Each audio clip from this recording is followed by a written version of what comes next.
11th class के student लगातार one shot videos में बना रहा हूँ, पूरा का पूरा सिलेबस भी हर एक क्वेश्चन वाइज हमारे चैनल पे अवेलेबल है। बट ऐसा कि दोस्तों कि कोई बच्चा ऐसा है कि जिसको एक ही बार में पूरा लेसन रिवाइज करना है, और ये वीडियो आप देख के अपने पेपर में जाओ, देखो पूरे के पूरे मार्क्स स्कोर करोगे, क्योंकि इसमें पूरे के पूरे मैट्रिसेस के कॉन्सेप्ट और मोस्ट इंपॉर्टेंट क्वेश्चन हमने सॉल्व करा के दिए हैं। और लगातार हम बहुत ही अच्छे तरीके से सब चीजें आपको कवर करा के दे रहे हैं, चाहे वो फिजिक्स का पार्ट हो, चाहे वो केमिस्ट्री का पार्ट हो, चाहे वो बायो का पार्ट हो, चाहे वो मैथ का पार्ट हो। अब देखो दोस्तों, यहाँ पे सबसे पहले मैं स्टार्ट कर रहा हूं। भले ये मैं वन शॉट वीडियो पढ़ा रहा हूं, पर ये मैं आपको मस्त तरीके से डिटेल वीडियो की तरह ही बनाऊंगा। देखो, टाइप्स में ऐसे कौन से टाइप्स हैं मैट्रिक्स के जो हमें इंपॉर्टेंट है, जो इवन हमारे 12th क्लास के लिए भी इंपॉर्टेंट है। तो वो आपको, क्योंकि 12th क्लास में भी मैट्रिक्स लेसन है, तो इसलिए आपको अच्छे से फोकस करना चाहिए। तो देखो यहाँ पे अगर मैं बात करूं तो सबसे पहले आपको जो टाइप ध्यान में रखना है दोस्तों, वो जैसे यहाँ पे 2 है, 3 है, 4 है, 5 है, 9 है, 6 है, 3 है, 2 है, 1 है। अब देखो दोस्तों, इसको हम रो बोलते हैं। ये क्या है? फर्स्ट रो, ये सेकेंड रो, ये थर्ड रो, ये first column, second column, third column. तो ये देखो, first row, second row, third row, first column, second column, third column, ये आपको सबसे पहले पता चल गया। देन इसके बाद दोस्तों हमें, देखो मैंने आपको ऑलरेडी डिटरमिनेंट का वन शॉट बना दिया है। आप में से बहुत सारे लोगों ने नहीं देखा तो प्लीज यार उसको देख लो, बहुत जरूरी वीडियो है। अब यहाँ पे ये आपको समझ में आ गया। तो इसमें से कौन कौन से टाइप्स हमें बहुत ज्यादा इंपॉर्टेंट है। जैसे एक होता है स्क्वायर मैट्रिक्स, ये इतना इंपॉर्टेंट नहीं है, बस पता होना चाहिए। स्क्वायर मैट्रिक्स हम किसको बोलते हैं दोस्तों? जिसमें नंबर ऑफ रोज, यहाँ पे रोज कितने हैं दोस्तों? 3 है। और नंबर ऑफ कॉलम कितने हैं दोस्तों? 3 है।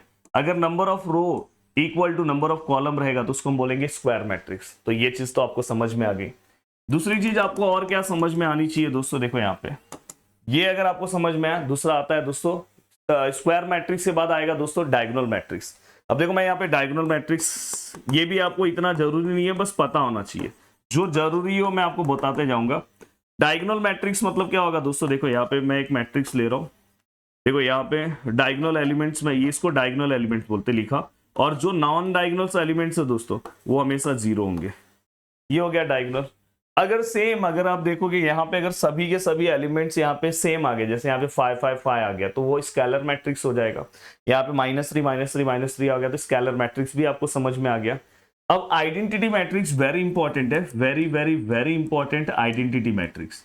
अब यहाँ पे अगर समझो मैं लिख रहा हूँ 1 0 0 0 1 0 0 0 1, इसको हम आइडेंटिटी मैट्रिक्स 3x3 का बोलते हैं। वही अगर आप 2x2 का आइडेंटिटी मैट्रिक्स लिखोगे तो 1 0 0 1, ये आपको पता होना चाहिए। अब आइडेंटिटी मैट्रिक्स हो गया, जिसको हम यूनिट मैट्रिक्स भी बोलते हैं, आइडेंटिटी मैट्रिक्स, और इसको हम यूनिट मैट्रिक्स भी बोलते हैं, यूनिट मैट्रिक्स। नीचे हमारा व्हाट्सएप ग्रुप दिया गया है, आप सभी लोग को उससे जुड़ जाना चाहिए। अगर आप 11th क्लास के स्टूडेंट हो, और जीडीए महाराष्ट्र एप्लीकेशन पे आपको नोट्स मिल जाएगा हमारे लेक्चर्स के। एंड देन दोस्तों इसके बाद अगर मैं बात करूं, आइडेंटिटी मैट्रिक्स हो गया, ठीक है। अब इसके बाद दोस्तों आपको ये पता होना चाहिए अपर ट्राइंगुलर, अपर, ये 12 के लिए इंपॉर्टेंट इसलिए बता रहा हूं, ट्राइंगुलर मैट्रिक्स।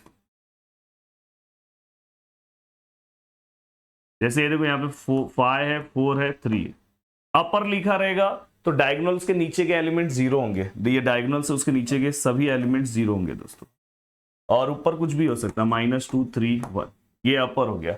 वही इसका जस्ट अपोजिट क्या आएगा दोस्तों? लोअर। इवन इंजीनियरिंग में जाओगे तो भी इंपॉर्टेंट, लोअर ट्राइंगुलर मैट्रिक्स। अब लोअर ट्राइंगुलर मैट्रिक्स में अगर मैं ध्यान से लिखूं तो देखो ये डायगोनल से 5 3 2। अब यहाँ पे लोअर है मतलब ऊपर के एलिमेंट 0 होंगे, यहाँ पे -1 2 3। अब ये होने के बाद दोस्तों, अब आपको जो पता होना चाहिए ट्रांसपोज।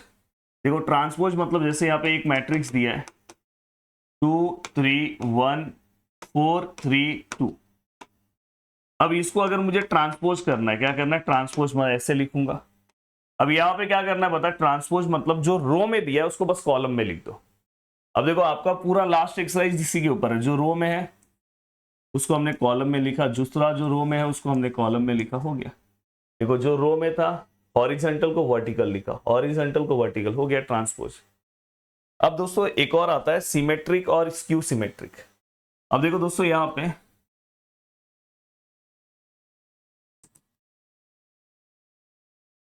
सिमेट्रिक मैट्रिक्स और स्क्यू स्क्यू सिमेट्रिक।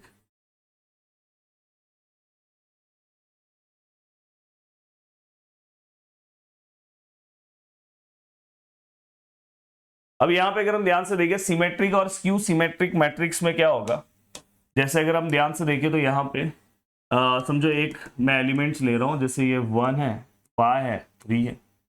ये अगर सिमेट्रिक है तो डायगोनल्स के दोनों साइड के एलिमेंट्स दोस्तों हमेशा सेम होंगे। जैसे अगर समझो मैं यहाँ पे लिख रहा हूँ -4, हाँ, तो यहाँ वाला जो एलिमेंट है -4 है, ध्यान से देखो। चलो मैं ऐसे लिख रहा हूँ, समझो यहाँ पे 5 है, 3 है, 1 है। अगर समझो यहाँ पे आप लिख रहे हो -2 तो यहाँ भी -2 आएगा। यहाँ पे आप 4 लिख रहे हो तो यहाँ भी 4 आएगा। यहाँ पे 3 लिख रहे हो तो यहाँ भी -3 है तो यहाँ भी -3। मतलब जो आपका डायगोनल्स है उसके दोनों साइड के एलिमेंट्स क्या होंगे दोस्तों, सेम होंगे। ये डायगोनल्स है, उसके दोनों साइड के एलिमेंट्स क्या होंगे दोस्तों, सेम होंगे। अब ये अगर कभी भी इसका आप ट्रांसपोज करते हो, देखो मैं ट्रांसपोज करूंगा, ध्यान से देखना, सेम ही आएगा। देखो ट्रांसपोज कर रहा हूँ, देखो ये कॉलम है उसको सॉरी ये रो है उसको कॉलम फॉर्म में लिख रहा हूँ, ये दूसरा रो है उसको कॉलम फॉर्म में लिख रहा हूँ, तीसरा रो है उसको कॉलम फॉर्म में लिख रहा हूँ, ठीक है। अब अगर आप ध्यान से देखोगे दोनों के एलिमेंट सेम होंगे, तो ये सिमेट्रिकल मैट्रिक्स का ये बहुत इंपॉर्टेंट प्रॉपर्टी है। कभी भी अगर इसमें अननोन फाइंड आउट करना है तो यही हम यूज करेंगे। जो भी मैट्रिक्स दिया होगा अगर उसमें ABC फाइंड आउट करना होगा तो मैं क्या करूंगा, उसका ट्रांसपोज ले लूंगा। तो यहाँ पे अगर कहीं पे सिमेट्रिकल लिखा होगा तो वही, अगर स्क्यू सिमेट्रिकल लिखा होगा, देखो स्क्यू सिमेट्रिकल में कैसा रहता है बताइए। देखो ये पहले सभी डायगोनल्स 0 होंगे, ये कॉन्सेप्ट याद रखना। जैसे यहाँ पे अगर समझो 4 है तो यहाँ पे -4, यहाँ पे अगर समझो 3 है तो यहाँ पे -3, यहाँ पे अगर -2 है तो यहाँ पे 2, जस्ट अपोजिट साइन। अब अगर मैं इसका ट्रांसपोज लेता हूँ, ये देखो ट्रांसपोज लो, तो इसका जो ट्रांसपोज है दोस्तों, ये देखो यहाँ पे ये जो रो है कॉलम फॉर्म में, दूसरा जो रो है कॉलम फॉर्म में, तीसरा जो रो है कॉलम फॉर्म में, 0 -4 -3 4 0 2 3 -2 0। अब मैं अगर समझो इसका इसमें से माइनस साइन बाहर लूं, देखो माइनस साइन बाहर ले रहा हूं, माइनस बाहर ले रहा हूं, तो ये 0 तो ऐसे ही रहेगा, इसका साइन चेंज हो जाएगा, इसका भी साइन। जब माइनस बाहर लोगे तो जो माइनस है वो प्लस हो जाएगा, जो प्लस है वो माइनस हो जाएगा। जैसे ये माइनस है तो प्लस हो जाएगा, ये 0 ऐसे ही रहेगा, ये माइनस है तो प्लस हो जाएगा, ये माइनस है तो प्लस हो जाएगा, ये माइनस हो जाएगा, और ये ऐसे ही रहेगा। अब ये वाले को आप ऑब्जर्व करो, इससे मैच हो जाएगा, देख लो। देखो 0 -4 -3 मैच हो गया, 4 0 2 मैच हो गया, 3 -2 0 यस मैच हो गया। मतलब आप यहाँ पे ऐसे लिख सकते हो कि a⁻t which is equal to, इसका मतलब क्या होगा दोस्तों, a -a को इक्वल है, हो गया आपका काम। तो ये आपके लिए सिमेट्रिक और ये स्क्यू सिमेट्रिक हो गया। बहुत अच्छे से आपने यहाँ पे बेसिक, भले स्टार्टिंग में भले टाइम गया पर आपको बहुत अच्छे समझ में आया। अब नेक्स्ट आता है दोस्तों, अगर कोई मैट्रिक्स दिया है सिंगुलर और दूसरा होता है दोस्तों नॉन सिंगुलर, ये 12th में भी आता है दोस्तों। ये तो 12th में इसके ऊपर सम भी पूछा गया, मतलब आज ही आपका 2 मार्क्स 12th का कंफर्म हो जाएगा। किसी भी मैट्रिक्स का अगर डिटरमिनेंट का आंसर 0 है तो उसको सिंगुलर बोलेंगे, अगर डिटरमिनेंट का आंसर 0 नहीं है तो उसको नॉन सिंगुलर बोलेंगे, सीधी बात। तो मैट्रिक्स दिया उसका डिटरमिनेंट निकाल दो, अगर 0 आया तो सिंगुलर, नहीं आया तो नॉन सिंगुलर, हो गया। अब देखो दोस्तों यहाँ पे हमारे पास मैट्रिक्स है। अब देखो दोस्तों यहाँ पे मैं क्या करूंगा, सबसे पहले इसको डिटरमिनेंट फॉर्म में लेके जाऊंगा। मुझे सिंगुलर नॉन सिंगुलर ही पूछा है, ऊपर हेडिंग पढ़ो। 3 है, 5 है, 7 है, -2 है, 1 है, 4 है, 3 है, 2 है, 5 है। 3 5 7 -2 1 4 3 2 5, ठीक। सर अब मुझे इसको सॉल्व करना है और मुझे which of the following matrices are singular और नॉन सिंगुलर, इतने सारे सम है मैट्रिक्स के अंदर, पर जो मैं आपको कवर करा रहा हूं उसके अलावा आप नहीं भी करोगे कोई सम तो चलेगा। सबसे पहले आप ये करके जाओ, देखो पेपर का हर एक सम सॉल्व कर लोगे। ये एवरग्रीन सम्स है दोस्तों। देखो आपको मैंने डिटरमिनेंट का वन शॉट ऑलरेडी बनाया तो आपको आता होगा। जैसे मैंने यहाँ का 3 लिया तो ये दोनों को 3 कौन से रो में है कौन से कॉलम में वो कैंसिल होगा, बाकी का क्रॉस मल्टीप्लाई, 5 1 जा 5 एंड 4 2 जा 8। दूसरा नंबर लेते टाइम आपको माइनस साइन लेना है। अब देखो यहाँ पे क्या है सर, 5 है, यहाँ पे क्या है 5। अब यहाँ पे फिर से ये कौन से रो में आ रहा है, फर्स्ट, ये कौन से कॉलम में आ रहा है, इसमें 5 2 जा -10, बीच का -4 3 जा 12। अब ये होने के बाद अब चलते हैं लास्ट, अब यहाँ पे क्या आएगा दोस्तों, लास्ट वाला जिस साइन में दिया है प्लस में तो प्लस में, बस यहाँ पे आपको एक एक्स्ट्रा माइनस लेना होता है। अब यहाँ पे अगर हम लिखें तो यहाँ पे अगर आप ध्यान से देखोगे इस रो में कैंसिल, कॉलम में कैंसिल, 2 2 जा -4, बीच का माइनस 3 1 जा 3। अब यहाँ पे अगर 3 रखोगे, यहाँ पे क्या आएगा -3, यहाँ पे क्या आएगा -22, और यहाँ पे -7। अब यहाँ पे -9 माइनस माइनस प्लस 1 1 0 मल्टीप्लाई कर लेना, एंड 7 7 जा 49। मैं तो बोलूंगा पहले ये दोनों को आप कैलकुलेट कर दो और फिर उसको 1 1 0 में से माइनस कर दो, क्योंकि माइनस माइनस क्या होगा प्लस। 49 में अगर 9 प्लस करते हो तो 58 होगा। अब 1 1 0 में से 58 को माइनस कर दो। देखो 100 में 10 में से 8 गया 2, यहाँ पे 0 हो गया, 10 में से 5 गया 5, 52 आया दोस्तों। अब देखो दोस्तों यहाँ पे ये देखो, ये 1 1 0 ऐसे ही रहेगा, माइनस माइनस प्लस, तो ये क्या 58, जब आप माइनस करोगे तो कितना आया 52। अब 52 आया। अब मुझे बताओ मैंने क्या बोला, सिंगुलर मतलब क्या आएगा, डिटरमिनेंट का आंसर 0 आएगा, नॉन सिंगुलर मतलब 0 नहीं आएगा। तो यहाँ पे हमारा डिटरमिनेंट का आंसर दोस्तों, determinant is not equal to 0, therefore the matrix A is non singular. हमको पता चल गया अगर डिटरमिनेंट का आंसर 0 आया रहता तो क्या होता दोस्तों, सिंगुलर होता। अब चल रहा है दोस्तों आगे की ओर। अब देखो ऐसा सम, ये भी एवरग्रीन सम है, सिंगुलर वाले टॉपिक का ही एवरग्रीन सम है। फाइंड के the following matrices are singular. पहले से ही हमें सिंगुलर बोला है, तो देखो यहाँ पे हम लिखेंगे, तो यहाँ पे देखो मैं लिख रहा हूं मैट्रिक्स ए इज सिंगुलर। समझो मैं इसको मैट्रिक्स ए ले रहा हूं, इसका नाम है मैट्रिक्स ए, समझो। सिंगुलर हमें पहले से ही बोला है, सिंगुलर पहले से ही बोला है, मतलब इसके डिटरमिनेंट का आंसर कितना आएगा दोस्तों, 0। अब यहाँ पे अगर हम ध्यान से देखें, ये क्या है दोस्तों, 4 है, ये 3 है, ये 1 है, ये 7 है, ये k है, ये 1 है, ये 10 है, ये 9 है, ये 1 है। 4 3 1, 7 k 1, 10 9 1। अब यहाँ पे अगर आप ऑब्जर्व करोगे, देखो ये 4 एज इट इज, k 1 जा k, 9 1 जा 9, +3, सॉरी दूसरा लेते टाइम हम माइनस लेते हैं ना। अब देखो ये इसमें गया तो 7 1 जा 7, 10 1 जा 10। अब जब मैं तीसरा टर्म लूंगा तो जिस साइन में +1, अब ये इसमें और इसमें कैंसल, तो 9 7 जा 63, 10 इंटू के 10k विच इज इक्वल 0। अब यहाँ पे ये हो गया, ये हो गया, ये हो गया, हाँ। अब देखो दोस्तों यहाँ पे 4 इंटू के 4k, 9 4 जा 36, ये तो आप कर सकते हो, 3 है, -3 और +1 है। 1 अगर 63 से मल्टीप्लाई हो तो 63 ही आएगा, -10k आएगा विच इज इक्वल 0। ये दोनों को कैलकुलेट मत कर देना क्योंकि अंदर k है, जैसे यहाँ पे अंदर कुछ नहीं था, दोनों को कैलकुलेट करके लिख दिया।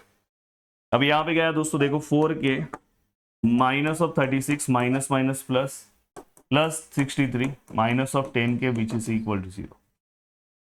अब यहाँ पे अगर आप ध्यान से देखोगे, अब देखो ये 4k में से 10k माइनस हुआ तो कितना आया दोस्तों, -6k। और अगर मैं ध्यान से देखूं, ये दोनों को प्लस करूं 63, और चलो मैं थोड़ा लिख ही देता हूं। देखो ये दोनों को प्लस करूं 63 और 9 को, तो 72 होगा। 72 में से ये देखो, ये दोनों का प्लस, ध्यान से देखो, ये दोनों का प्लस 72 है, उसमें से 36 को माइनस करूंगा तो 36 प्लस में आएगा, plus of 36 which is equal 0। Then 6k, ये 6k वहां पे जाएगा तो प्लस होगा, और 36 यहाँ ही पे समझो, या तो चाहिए तो 6k वहां पे ले लो, मैंने लिखते टाइम सीधा रखा है, तो k इक्वल टू कितना आएगा दोस्तों, 6। आपको मिल गया। आप पेपर में जाओगे तो बहुत खुश हो जाओगे, बोलोगे यार सर कितने भारी भारी सम लेकर आए हैं, मस्त, ये वन शॉट देख के काम हो गया। अब मैं चल रहा हूं आगे की ओर। हाँ देखो दोस्तों, ये देखो सिमेट्रिक, यहाँ पे अगर आप ऑब्जर्व करोगे तो एबीसी क्या बोला है दोस्तों, सिमेट्रिक बोला है, सिमेट्रिक, और सिमेट्रिक है एबीसी। तो यहाँ पे देखो हम लिखेंगे, यहाँ पे पहले मैं यहाँ पे लिखूंगा ए, यहाँ पे मैं क्या लिखूंगा, matrix given matrix is symmetric. Given matrix symmetric है, मतलब कौन सा कंडीशन आएगा दोस्तों, ए विच इज इक्वल टू ए का ट्रांसपोज, ये मैंने बोला था सिमेट्रिक में ये यूज करेंगे, स्क्यू सिमेट्रिक होता तो बस यहाँ पे माइनस लेते। अब देखो यहाँ पे ए का वैल्यू लिख रहा हूं, आपको एक झटके में आंसर मिल जाएगा। यहाँ पे देखो ए का वैल्यू, ध्यान से, ए का वैल्यू क्या है दोस्तों 1 है, 3/5 है, ए है, बी है, माइनस ऑफ 5 है, माइनस ऑफ 7 है, माइनस ऑफ 4 है, सी है, 0 है। फिर से 1, 3/5, ए, बी -5, -7, -4, सी 0। मुझे इसका ट्रांसपोज लेना है। ट्रांसपोज लेने आपको आता है, ये जो रो है कॉलम फॉर्म में लिखो, ये जो रो है कॉलम फॉर्म में लिखो, b -5 -7, ये जो रो है कॉलम फॉर्म में लिखो -4 c 0। अब आपको क्या करना है दोस्तों, बाय इक्वालिटी। अगर इसका ऑर्डर और इसका ऑर्डर सेम है तो आप बाय इक्वालिटी कर सकते हो कि मतलब इस कंट्री में इस पोजीशन पे जो लोग हैं वहां पे कौन से लोग हैं, डायरेक्ट आंसर लिख सकते हो। तो देखो मैं यहाँ पे लिख रहा हूँ बाय इक्वालिटी, मैं यहाँ पे लिख रहा हूँ, वहां पे जगह नहीं है, बाय इक्वालिटी। अब मेरे प्यारे दोस्तों ये देखो, यहाँ पे आपको मजा आएगा। बाय इक्वालिटी में अगर आप ध्यान से देखोगे, अगर सपोज यहाँ पे ए है तो ए के पोजीशन पे क्या है -4, तो आप यहाँ पे ए इक्वल टू क्या लिख सकते हो, -4 हो गया सर। और अगर आप ऑब्जर्व करोगे सर बी के पोजीशन पे क्या 3/5, तो b इक्वल टू क्या आएगा दोस्तों 3/5। और लाइन चलना चाहिए कमेंट में, लाइन ग्रुप। देन दोस्तों c के पोजीशन पे अगर आप ध्यान से देखोगे, c के पोजीशन पे क्या है सर -7, समझा। और अगर आप ऑब्जर्व करोगे सर यहाँ पे a है, तो a यहाँ पे इस पे देखोगे सेम ही आंसर आएगा, a का -4 ही आएगा, कुछ चेंज नहीं होगा। जैसे c यहाँ पे, इस पे चेक करो -7 ही है, तो इससे आप एक झटके में आंसर ला देते हो। अब चलते हैं दोस्तों नेक्स्ट क्वेश्चन की ओर। सबसे पावरफुल क्वेश्चन, ऐसे क्वेश्चंस बहुत बार पूछे जाते हैं।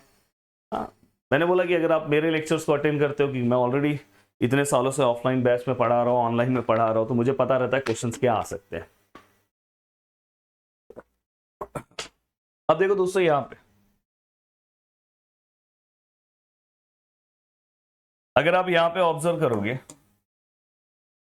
तो यहाँ पे क्या है दोस्तों 2x, ये देखो 2x + y minus of 1 1 3 4y 4 which is equal, sorry plus है, यहाँ प्लस है, फिर यहाँ का कुछ एलिमेंट्स है -1 6 4। इसी के साथ आपको प्लस भी मैं सिखा दूंगा। मैट्रिक्स को प्लस माइनस करना बहुत आसान होता है दोस्तों। 3 है, 5 है, 5 है, 6 है, 18 है, 7 है। 2x + y -1 1 3 4y 4 -1 6 4 3 0 3 3 5 5 6 18 7। ठीक है। अब अगर मैं ध्यान से देखूं तो मुझे क्या करना है दोस्तों, ये दोनों पार्ट को क्या करना है, प्लस करना बहुत आसान है दोस्तों। ये देखो सबसे पहले दोनों साइड सिंगल सिंगल लाओगे तो ही वैल्यू फाइंड आउट कर सकते हो मेरे भाई। देखो इस साइड तो ऐसे ही रखो, ये 3 है, 5 है, 5 है, 6 है, 18 है, 7 है। अब यहां पे अगर आप ऑब्जर्व करोगे तो दोस्तों देखो प्लस करना है। देखो 2x + y plus minus minus, उसमें -1 लिख दो तो ये ऐसे हो जाएगा 2x + y -1। यहाँ पे -1 + 6, -1 + 6 करोगे तो +6 है ना, तो क्या आएगा 5। यहाँ पे देखो 1 + 4 5। यहाँ पे अगर आप ध्यान से देखोगे 3 + 3 6, 4y + 0 4y, 4 + 3 7। देखो दोस्तों जो भी नॉन पोजीशन है वो हमेशा सेम होगा। आप चेक करना, दोनों का ऑर्डर सेम है तो आप इक्वालिटी कर सकते हो, और नॉन पोजीशन सेम होंगे। देखिए यहाँ 5 5 5 5, नॉन पोजीशन 7 7 6 6। फिर जो अननोन पोजीशन है उसको आप इक्वल ले सकते हो। जैसे यहाँ पे अननोन, पहले जो सिंगल अननोन है उसको इक्वल करो। तो देखो by equality 4y which is equal to 18, then y equal to 18 divide by 4, y equal to अगर हम डिवाइड करें तो 9/2। मेरे y का आंसर 9/2 आया दोस्तों। कोई दिक्कत नहीं ना दोस्तों, जो आंसर आ रहा है लिखना तो पड़ेगा ही ना, कोई इसमें प्रॉब्लम नहीं है दोस्तों, लिखना पड़ेगा। ये y का आंसर है, तो x का आंसर क्या आएगा दोस्तों, तो ये वाला इक्वेशन इक्वल टू 3 लिखो, इसमें से x मिलेगा। 2x + y -1 equal to 3, then 2x + y क्या है 9/2 है, 3 + 1, ये -1 वहां पे गया, 2x 9/2 है 4, then 2x which is equal to 4 minus 9/2 है। अब देखो यहाँ पे अगर मैं लिखूं 4 2 ज़ा 8, 8 माइनस 9 माइनस 1/2, तो यहाँ पे क्या आएगा दोस्तों 2x which is equal to minus 1/2 2। अब x विच इज इक्वल 2 यहाँ पे क्या माइनस 1/4। देखो आप अपने अकॉर्डिंग कैसे भी सॉल्व कर सकते हो, बस ये वैल्यूज इसमें रखो, आपको सॉल्व करना है, बाकी आपको कुछ सोचने की जरूरत नहीं है। चल रहा हूं दोस्तों नेक्स्ट आगे की ओर, और आगे का पार्ट हम सॉल्व करते हैं। हाँ, ये ऐसे सम्स भी हमारे बोलते हैं ना 11 के लिए बहुत प्यारे सम है, ऐसे सम आपको सॉल्व करना चाहिए। अब यहाँ पे देखो दोस्तों, हमें इनडायरेक्टली यहाँ पे ना आपको माइनस सीखने मिलेगा, मैट्रिक्स का माइनस यहाँ पे आपको हर मतलब बोलते हैं मेरे लेक्चर्स में आपको बेसिक का भी काम हो रहा है। फाइंड द मैट्रिक्स सी, और हमें यहाँ पे कुछ कंडीशंस दी है मेरे प्यारे दोस्तों। अब देखो यहाँ पे ए है, बी है, सी है। A is a zero matrix, zero matrix मतलब इक्वल टू जीरो लेना है। अब आपको किसका वैल्यू निकालना है, सी का। सी का निकालना तो सी ऐसे ही रखो, ए को वहां पे रखो। देखो ए माइनस ए होगा और ए का होगा दोस्तों माइनस बी। ए वहां पे गया, बी वहां पे गया, माइनस बी। अब अगर आपको ध्यान से रखना है, माइनस दोनों में से कॉमन लेके दोनों को प्लस भी कर सकते हो, पर मैं ऐसे ही रखा हूं। अब देखो दोस्तों, सी का जो वैल्यूज है वो ऐसे ही रखो, माइनस ऐसे ही रखो। ए का वैल्यू क्या है, ए का वैल्यू है ना हमारे पास 1 है, 2 है, माइनस ऑफ 3 है, माइनस ऑफ 3 है, 7 है, माइनस ऑफ 8 है, 0 है, माइनस ऑफ 6 है, 1 है। मैट्रिक्स में और डिटर्मिनेंट में एक चीज का ध्यान रखना, क्वेश्चन लिखने के बाद रीचेक कर लेना। 1 2 -3 -3 7 -8 0 -6 1। माइनस बी, बी का वैल्यू क्या है दोस्तों 9 है, -1 है, 2 है, -4 है, 2 है, 5 है, 4 है, 0 है, माइनस ऑफ 3। अब बस आपको इसको सॉल्व करना है। अब देखो मैं इसको अगर लिखूं, मैं यहां तो 1 स्टेप में ही आंसर लिख दूंगा। देखो ये -1 हो गया और ये -9 हो गया, -1 -9 -10 -2, और ये माइनस माइनस प्लस होगा दोस्तों। -2 + 1 क्या होगा, -2 + 1, आंसर इज -1। देखो -3 नहीं आ रहा तो ऐसे रफ में लिखो, ये माइनस माइनस क्या होगा दोस्तों +3 और -2, द आंसर इज 1। अब देखो दोस्तों यहाँ पे माइनस माइनस क्या आएगा दोस्तों, देखो पहला -1 -9 -10 हमने लिखा, दूसरा -2 माइनस माइनस प्लस ये हमने लिखा। ये मैं चाहता हूं अब देखो माइनस माइनस प्लस, तो ये क्या आएगा 3 हो गया, minus minus plus 4, answer is 7। मैं चाहता हूं बाकी का आंसर आप निकालो। अब आपको निकाल, चलो एक और निकाल दे रहा हूं, -7 ठीक है, -2 माइनस ऑफ 9। अब मैं चाह रहा हूं ये 3 आंसर आप निकालो। कमेंट सेक्शन में फटाफट आंसर चलना चाहिए। अब देखो दोस्तों यहाँ पे, अब मैं आपको यहाँ पे मल्टीप्लीकेशन भी सिखा दूं। देखो ऐसा पढ़ाई करो ना कि वन शॉट वीडियो इस तरह से, आप ये सब आपके एग्जाम के एक दिन पहले ऐसे सम्स आपको प्रैक्टिस करना चाहिए। और डिटेल में अगर पढ़ना है तो जो मैंने डिटेल में बनाया वो आप देख सकते हो, पर एग्जाम के एक दिन पहले अगर आप ये वीडियो देख के जा रहे हो ना, मैंने ऐसा सेम एंगल यूनिट्स मेजरमेंट में, complex number, sequence series, trigonometric 1 and finally दोस्तों डिटर्मिनेंट, एंड ये भी कंप्लीट हो गया। अब यहाँ पे देखो दोस्तों ए दिया है और हमें a² निकालना है। तो देखो मैं LHS लिख रहा हूँ क्योंकि हमें इक्वल टू 0 प्रूव करना ना, a²। a² मतलब क्या होता है दोस्तों, मैट्रिक्स A को A से मल्टीप्लाई करना है, ना कि स्क्वायर लेना है। ये कंफ्यूजन में बहुत सारे लोग रहते हैं। हमें A को A से मल्टीप्लाई करना है, स्क्वायर मत ले लेना, 16 मत लिख देना, 0 मार्क्स मिलेगा। A का वैल्यू कितना है सर, A का वैल्यू है सर 4 है, सर 8 है, सर -2 है, -4 है, 4 है, 8 है, -2 है, -4। अब यहाँ पे अगर आप इसे सॉल्व करते हो, देखो यहाँ पे अगर आप सॉल्व कर रहे हो ध्यान से, अगर आप इसे सॉल्व करने जा रहे हो, ये देखो कैसे सॉल्व होता है, प्लीज ध्यान दो। मल्टीप्लीकेशन थोड़ा अलग होता है। ये वाला जो पार्ट है, ये रो पहले इस कॉलम से मल्टीप्लाई होगा।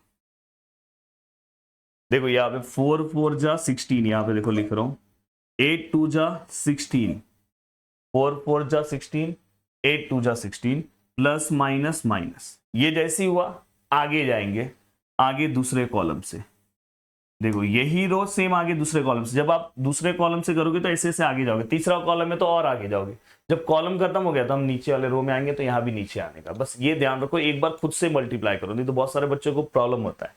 4 8 जा 32, 4 8 जा 32 प्लस माइनस माइनस।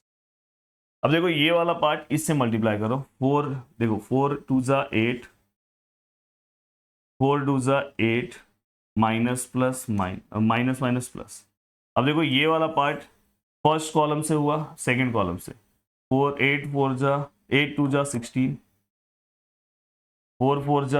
16, यहाँ पे माइनस था, सॉरी माइनस माइनस यहाँ पे प्लस, जो दो नंबर को मल्टीप्लाई कर रहे हो। अब देखो ये इसके आगे कॉलम नहीं है, और अगर इसके नीचे रो एक और होता तो मैं एक और नीचे जाता। अब इस पूरे को अगर आप सॉल्व करते हो तो देखो आपको डायरेक्ट आंसर मिलता है 16 minus 16 answer is 0, 32 minus 32 answer is 0, the answer is 0, the answer is 0, और विच इज इक्वल टू आप लिख सकते हो 0, और which is equal to RHS। हो गया। अब मैं चल रहा हूं दोस्तों नेक्स्ट क्वेश्चन की ओर, और नेक्स्ट क्वेश्चन हम सॉल्व करते हैं। अब देखो एक और सम मैं आपके लिए लाया हूं, यहाँ पे मैं जानबूझ के ये सम सेम सम है, बट मैं ये इसलिए लाया हूं कि आपको ना यहाँ पे ए स्क्वायर निकालने आए, 3/3 का मैट्रिक्स भी आपको मल्टीप्लाई करने आया। ए स्क्वायर और 4a को हम मल्टीप्लाई करेंगे तो स्केलर मैट्रिक्स मिलेगा। स्केलर मैट्रिक्स मैंने आपको पहले ही बोला है कि सभी डायगोनल्स क्या होंगे दोस्तों, सेम होंगे।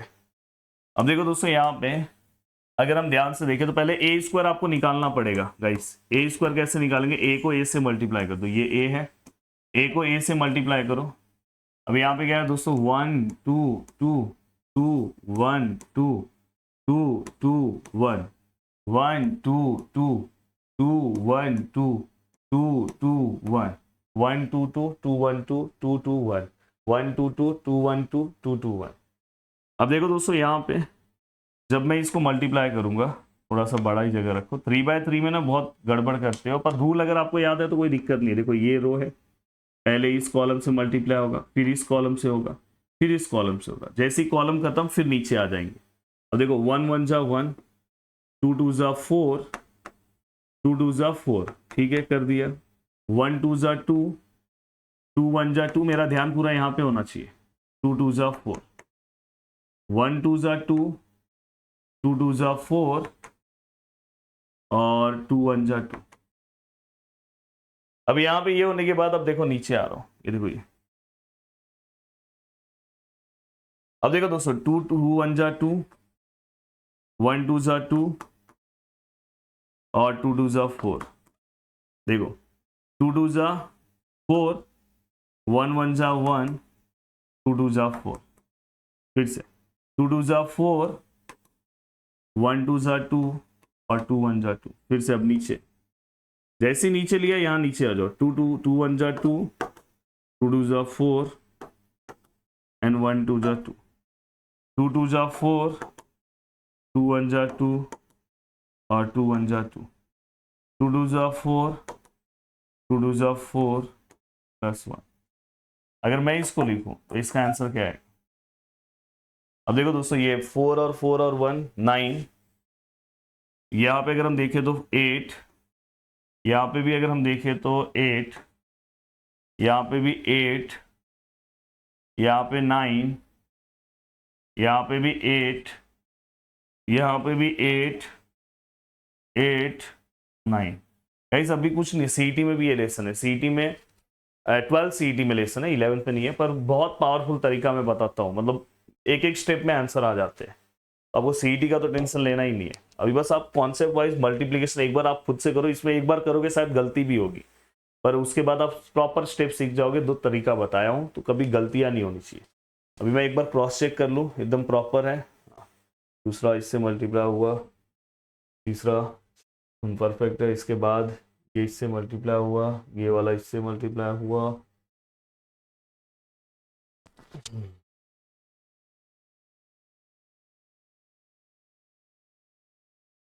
1 1 जा 1 2 जा 2, 2 2 जा 4, 2 1 जा 2।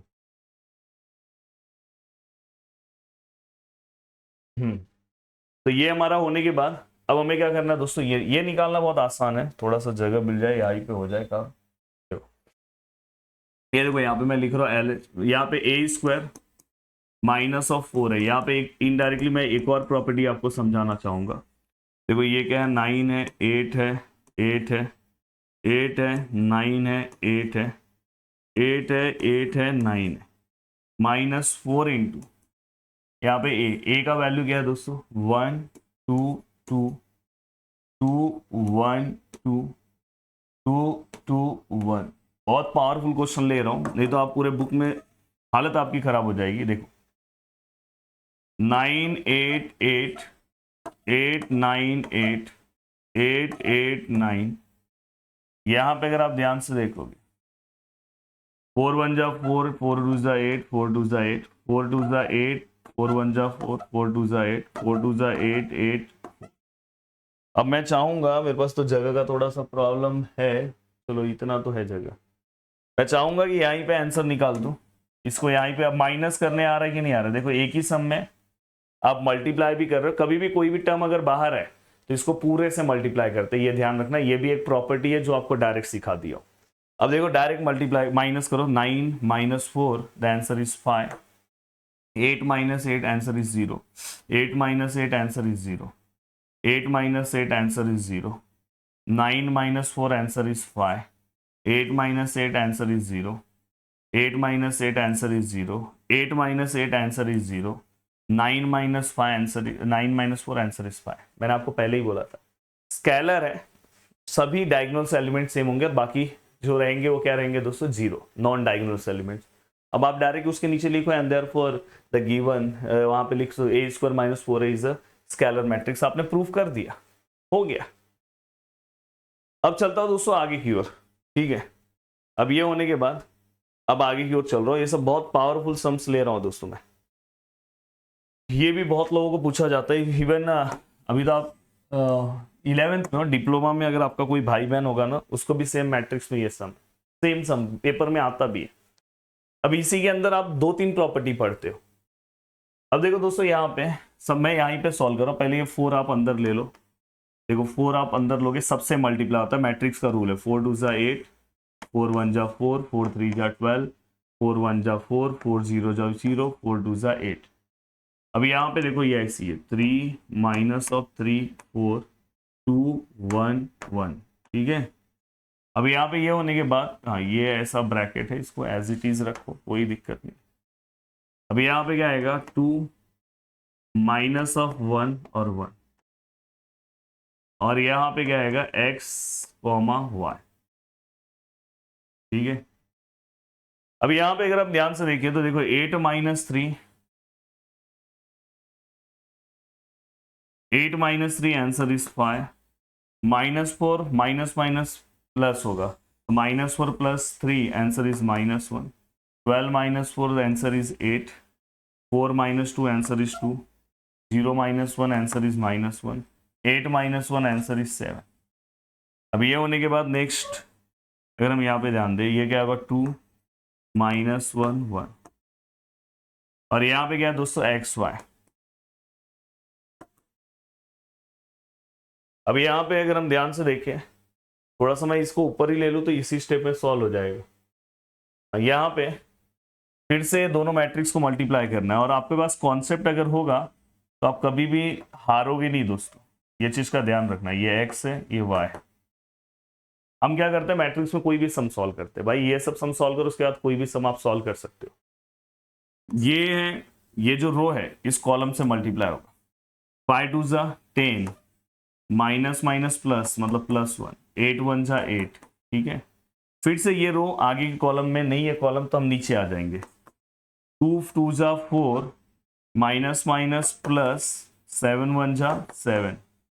चलो अब देखो दोस्तों आपका आंसर क्या आ रहा है, तो यहाँ पे क्या है, अगर हम ध्यान से ऑब्जर्व करेंगे, ये क्या है दोस्तों x, और ये क्या है दोस्तों y। अब देखो दोस्तों, ये देखो 10, 1 + 8 कितना होगा, 9, डायरेक्ट बाय डायरेक्ट यहाँ पे 19 है। ये कितना हो रहा है दोस्तों, 4 और 1 5, 5 और 7 12, the value of x which is equal to 19, the value of y which is equal to 12, हो गया, ये आपका काम खत्म। अब ये होने के बाद अब मैं चल रहा हूं दोस्तों, ये इस टाइप का भी सम आपको पूछा जाता है, और ये आपको आना चाहिए सॉल्व करने। इसमें के वाले टाइप का भी सम कभी पूछते हैं, इक्वालिटी करके के निकाल दो। फाइंड द मैट्रिक्स, हमें ये फाइंड आउट करना है। मैं आपको दे रहा हूँ, मैं आपको सॉल्व करके दे रहा हूँ, आपको करना है। मैं आपको लिख के सब कुछ बना के दे रहा हूँ, आपको सॉल्व करना है। ए का वैल्यू क्या है दोस्तों? द वैल्यू ऑफ ए 1 -2 5 3, ये -2 ऐसे ही है। बी का वैल्यू क्या है दोस्तों? The value of B 1 -3 4 -7 6। I का वैल्यू क्या है दोस्तों? 1 0 0 1, 2/2 का मैट्रिक्स है ना। अगर 3/3 में आई मतलब आइडेंटिटी मैट्रिक्स, 3/3 में क्या आता है? 1 0 0 0 1 0 0 0 1। अब यहाँ पे अगर हम लिखने की कोशिश करें तो देखो यहाँ पे, ये देखो ये ऐसे ही रहेगा 1 -2 5 3। ये आपको ना अंदर मल्टीप्लाई करना है। 2 1 जा 2, ये माइनस साइन ऐसे ही रखो। 2 3 जा 6, 2 4 जा 8, 2 7 जा 14। ये करोगे तो 6 1 जा 6 0 0 6। अब बस सॉल्व कर दो। अब इसको सॉल्व कर दो दोस्तों। देखो इसमें से इसको पहले ये दोनों को माइनस करो, फिर जो आंसर आएगा उसके साथ प्लस करो, तो आपका आंसर फटाफट आ जाएगा। तो ये आपको इसके आगे करना है मेरे प्यारे दोस्तों, इसके आगे करना है। चलो नहीं तो मैं ही कर देता हूँ, जाने दो, मैं ही करके दे देता हूँ, पर आप ट्राई करो तो मजा आएगा। आप डायरेक्ट भी कर सकते हो, तीनों को एक साथ भी कर सकते हो, पर मैं अलग अलग कर रहा हूँ। ये देखो 1 -2 answer is -1, -2 minus minus plus plus 6 answer is 4, 5 -8 answer is -3, 3 minus minus plus 17 ना, 3 + 14 आंसर इज 17। अभी यहाँ पे अगर हम लिखें तो देखो दोस्तों -1 + 6 आंसर इज कितना आएगा दोस्तों? +6 -1 answer is 5, 4 + 0 answer is 4, -3 + 0 answer is -3, 17 + 6, 17 में 6 करोगे तो 23 हो गया आपका आंसर। अब यहाँ पे ये होने के बाद ये लास्ट एक्सरसाइज में ना आपको एक भी सम सॉल्व करने की जरूरत ही नहीं है, आपको पहले से ही आता है यार। आपको बस क्या करना है? प्लस माइनस मल्टीप्लीकेशन वाली चीजों पे ही चलना है। लास्ट वाले एक्सरसाइज में जो सम है वो आप, फिर भी मैंने एक सम लिया है, उसमें जरूरत ही नहीं है आपको। ट्रांसपोज तो ऐसे ही आता है दोस्तों। देखो ये अगर आपको सॉल्व करना है, ए है, मैं देखो पहले क्या कर रहा हूँ? 2a निकाल रहा हूँ, पहले अंदर वाला पार्ट निकालो। तो a से मैं 2a निकाल रहा हूँ। 2a कैसे आएगा? देखो ये देखो, ये a है, उसके आगे 2 है, ये a क्या है दोस्तों? 5 -3 4 -3 -2 1। अगर मुझे 2a निकालना है तो जस्ट इसको मल्टीप्लाई करो 2 को अंदर। 5 -3 4 -3 -2 1, 5 2 = 10, -6 8 -6 -4 परफेक्ट। अब हमें क्या करना है? इस 2a का ट्रांसपोज करना है। इस 2a का ट्रांसपोज करना है, आपको आता है, मतलब ये 2a का आंसर है, उसको ट्रांसपोज कर दो। जो रो में है कॉलम में लिख दो, मतलब ये रो है उसको कॉलम में लिख दो, दूसरा रो है उसको कॉलम में लिख दो, तीसरा रो है उसको कॉलम में लिख दो। ओके, ये इक्वेशन नंबर फर्स्ट। अब सेम टू सेम आपको यहाँ पे 2 × a का ट्रांसपोज निकालना है। तो देखो यहाँ पे मैं निकाल रहा हूँ 2 × a का ट्रांसपोज। 2 ऐसे ही है, a का ट्रांसपोज आपको आता है कि नहीं? ये a है, उसको ट्रांसपोज फॉर्म में लिखो। ये रो है, कॉलम फॉर्म में लिखो। दूसरा रो है, कॉलम फॉर्म में लिखो। 4 -3 -2 1। अब अगर मैं इसको मल्टीप्लाई करूँ, 2 5 = 10, 2 4 = 8, -4 -6 -6 2। अब यहाँ पे अगर आप ऑब्जर्व करोगे दोनों के आंसर को ऑब्जर्व करो।